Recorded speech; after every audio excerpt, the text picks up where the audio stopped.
Subscribe the channel for latest updates. Press the bell icon. Get ready for the dictation. At the count of 3, 2, 1, start. Mr. Speaker, Sir, a week ago today I returned to Delhi after visiting many countries and many great cities in the West and meeting many leading personalities. I tried to understand the great movements that were taking place there and the thoughts that were passing in the minds of people. Even more so, I tried to understand what image there was of India in the minds of the people I met in Europe. Even as I watched something of the stuff of history being made in Europe, I wanted to know how far the history we might be making here was reflected in the minds of the European people. I found they were greatly interested in what was happening in India because they felt it was something very significant, something that would not only change India but affects other countries and continents. From that distance, I thought of our work here, of the great problems that face us, and the responsibility of this parliament in making the history of India. Another thought that struck me as I traveled from country to country was how the old frontiers gradually had less and less meaning.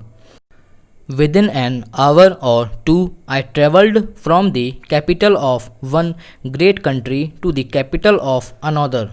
It seemed to me that despite the many unsolved problems and conflicts, the idea of national frontiers had become less and less important in the modern scheme of things. I mention this because here we are considering with great heat and passion not the frontiers of nations but the borders inside the nation between two states or provinces. If the frontiers of nations have become relatively less important than they were, and if in the course of a few years they may almost be ignored for many matters, how much less important are these problems of state boundaries which we are considering? I do not wish to underrate their importance, but I do wish this House to consider the question in proper perspective. We are apt to lose that perspective in the heat of the debate. I know that this question and this bill and its provisions have moved people strongly and deeply, and that even now there is a great deal of feeling about them. I do not suppose that the most ideal of solutions could possibly have been pleasing to all one parts to the dispute. So far I am concerned, it is of no great significance to us what part of India goes into which state boundary. We must, of course, decide which course is more desirable, but in the ultimate analysis, it does not make much difference from the government's point of view where one little part goes. I do not deny that it has a certain importance from the individual's or the state's point of view, but it has none from the national point of view.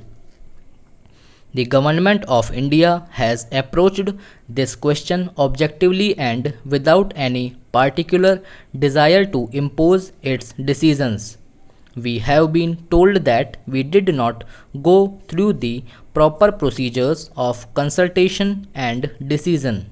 But I think any person who knows what has happened in the last 6, 7 or 8 months in this country will agree that the amount of consultation and discussion that we have had about this matter is without parallel. In fact, many people say that we overdid this. It would have been much simpler if we had not tried to consult hundreds of thousands of persons in this process and thereby perhaps added to the confusion. However, it is a fact that this question has roused people. But I want this house in the first place to look at this question in proper perspective, lest we should get lost in the passions of the moment.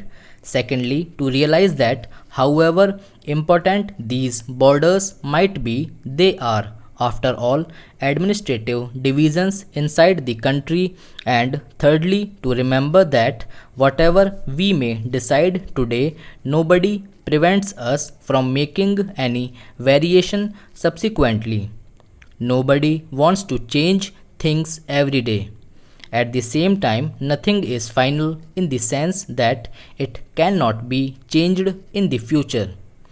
Our difficulty has been that we have tried too much perhaps to balance respective viewpoints and find a common way and as large a measure of agreement as possible. In doing so, we have often succeeded in displeasing many people. Yet, I would beg of you to remember that in this very complicated business which has affected the whole of India, by far the greater part of India has accepted, broadly speaking, the proposals that have been made. It is true that many important questions remain to be solved. Among them, perhaps the one that has been talked about most is the question of Bombay and Maharashtra. Let us realize that even if some decision which we dislike is made, it does not make a great lot of difference. A mistake made in a restricted sphere can be corrected later, whereas a blunder cannot be corrected.